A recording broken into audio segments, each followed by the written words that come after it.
This is Collapse Club. I'm David Baum in Seattle. These are conversations with people making an energetic and thoughtful response to collapse. Today I'm with Terry LePage, who is a facilitator with the Deep Adaptation Forum, a minister with various churches in California, and author of the book Eye of the Storm: Facing Climate and Social Chaos with Calm and Courage. Terry and I talked about her visceral reaction to the election of 47 and her search for tranquility, community, and connection to the earth. Here's our conversation. Do you find yourself being upset these days? Yes.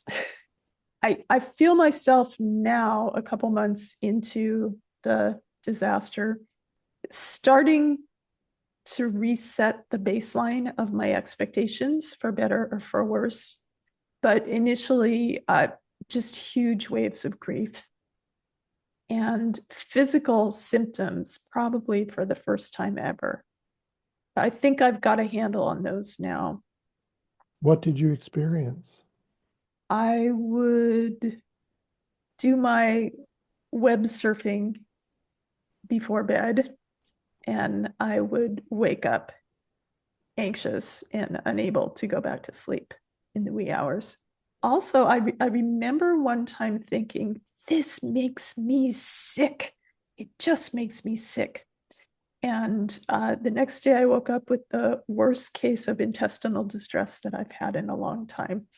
And then I thought to myself, I'm not going to let that make me sick. So now preserving my health from getting sucked into the anxiety, and grief doesn't hurt my health. I think grief is healthy, but spinning is the word I use to describe it. I'm not a therapist. I don't know the official language, but when I say spinning, a lot of people seem to know what I mean. Ruminating maybe is the technical term for it. I'm sure there's a great quote somewhere, but I don't have it on the tip of my tongue. Well, don't let the bastards get you down is one. It's certainly one. What do you do to take care of yourself? Well, I've recently discovered the spiritual practice of napping. You laugh. I cannot sleep in. I get 5 or 6 hours of sleep and that's it. The other thing I'm doing is I'm questioning my story all the time. What is the story that I'm telling myself about this? And a lot of times I spin when I think I have to fix it. I have to do something about it.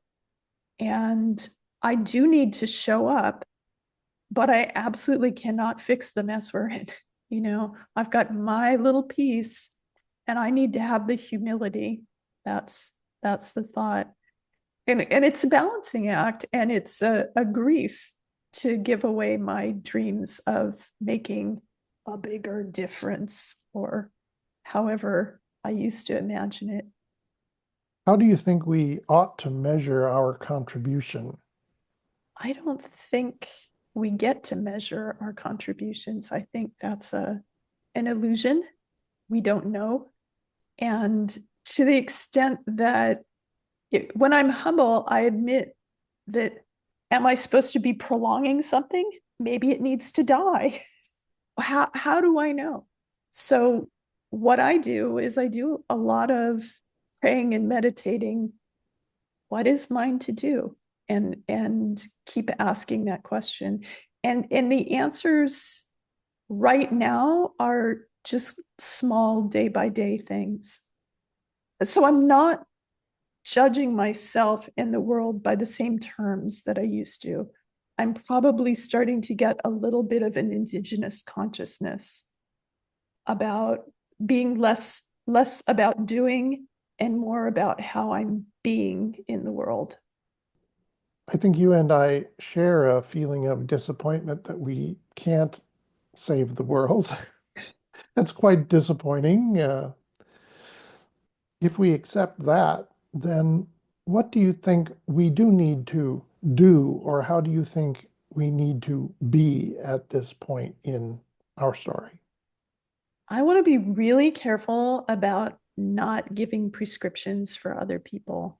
In this mapless territory, I think different people need to try different things and see what works.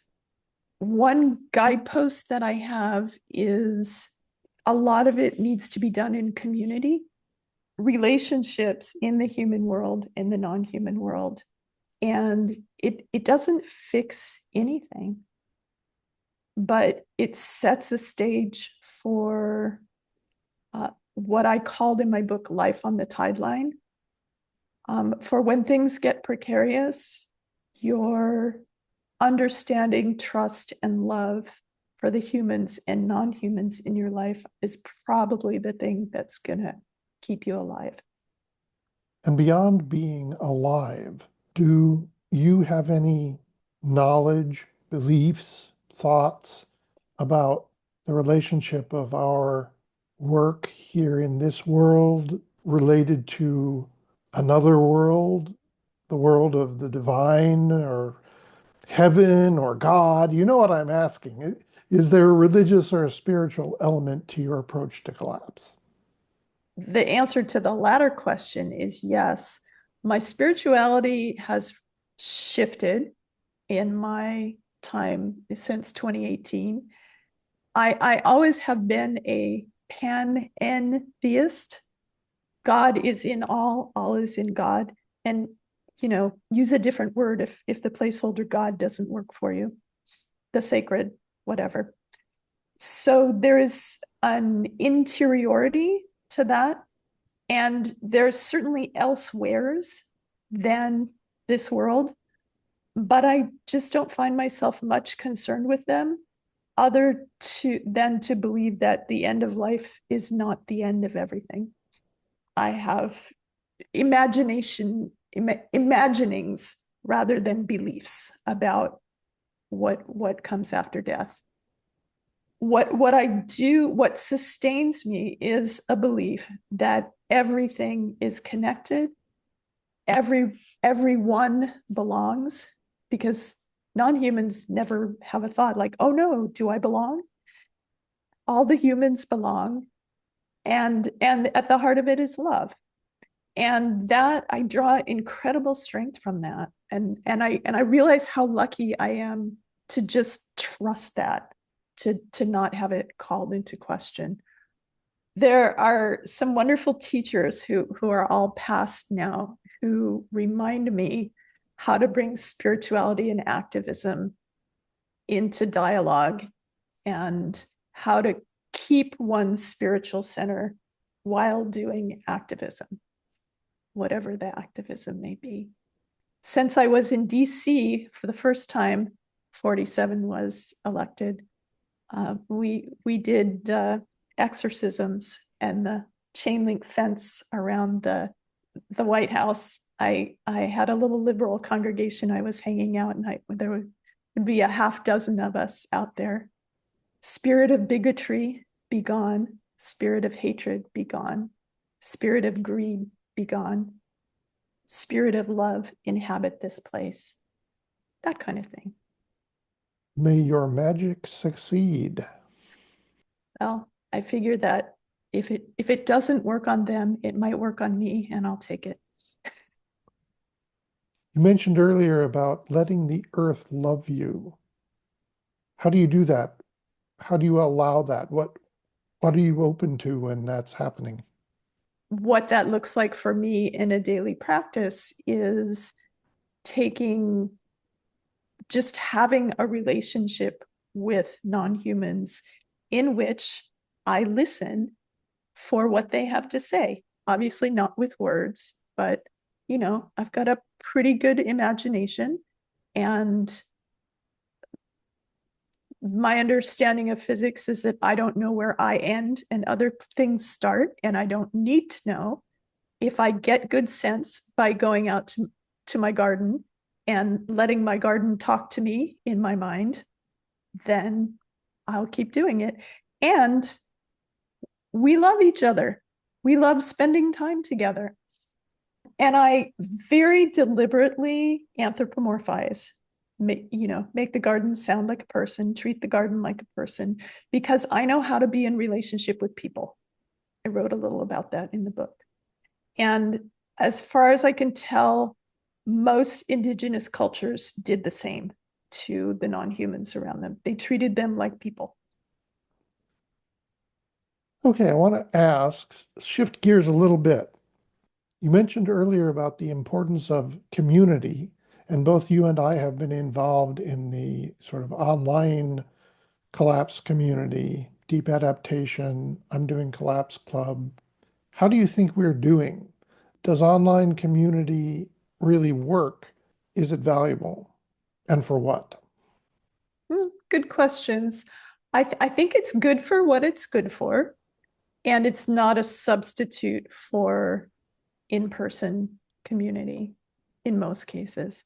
So what I've experienced the Deep Adaptation Forum being good for are number one is just validation, shared reality when you've realized that collapse is underway and nobody wants to talk about it, and people tell you, no, surely you're wrong.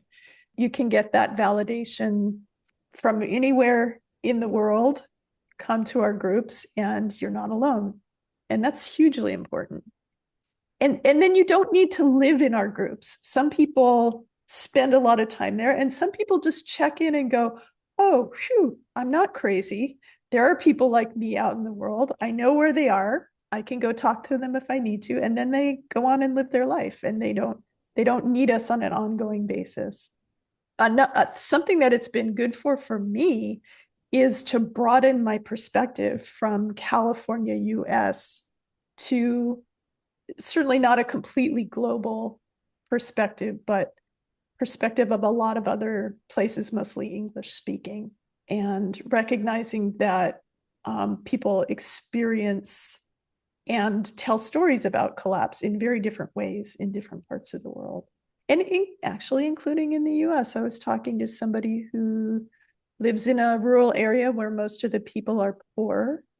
The reality for the people in her community is they've been struggling with one collapse after another their whole lives. They've been living in the tide line on the edge, just fighting for survival. And so they don't want to hear about the collapses coming. They're like, yeah, tell me something I don't know. Tell me it's going to get worse. Thanks. That's real fun to hear. But it's not a substitute for local community.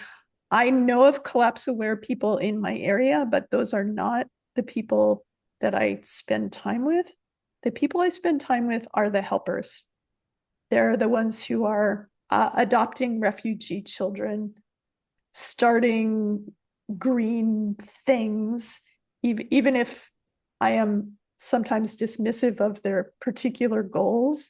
Their general purpose is just dogged and admirable. They're just going to go at it any way they can. And then people who just love to give, people who helped staff a repair cafe recently. So it's, for me, it's not one or the other. I have to do both. And I'm lucky that I do have people locally who I can enjoy being in community with, but they don't want to hear the latest news about collapse, nor should they have to. And it's going to catch up with them soon enough.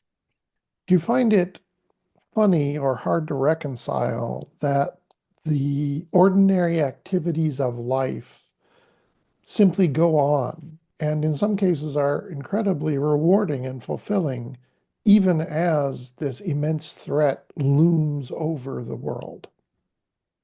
The cognitive dissonance, the two tracks to reality, I feel it. I feel it. And it's not, I can't turn a blind eye to the mess that's unfolding. I have to bear witness as I'm able. And I also have to live. I mean, the point is not getting somewhere. The point is being a part of the web of life, being me, and you being you.